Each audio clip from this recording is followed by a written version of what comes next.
It comes as a big blow against the effort to move a Norfolk-based aircraft carrier to Mayport, Florida. Virginia Congressman Randy Forbes submitted a proposal to take money targeted for the construction of the Mayport facility away. 10 on your side's Art Kahn explains what this means to Hampton Roads. The first argument that the Navy made was you have these carriers bunched up in Norfolk.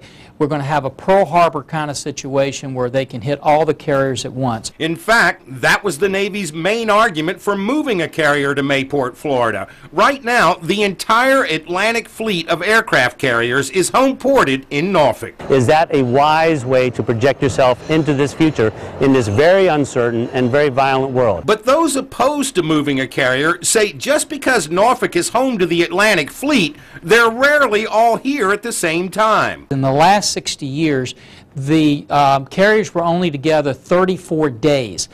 And those 34 days were for a Photoshop shot, and that was the only reason they were together.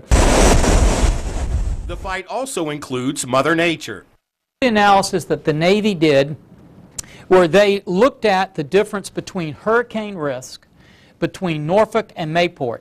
No advantage to Mayport, no advantage to Norfolk. The National Oceanographic and Atmospheric Administration maps the paths of all hurricanes, the same agency the Navy depends on for such data. These are the hurricanes that have hit Florida. This is the hurricane picture that has hit Norfolk. When we put this up and asked them, the Armed Services Committee literally laughed at the Navy's analysis. The Navy has presented a few other reasons for moving a carrier to Mayport, but for Congressman Forbes, it all boils down to politics. It was never birthed out of a strategic concern. It was birthed out of that initial resolution saying we got to do something to get more jobs to Jacksonville. That's what this is about.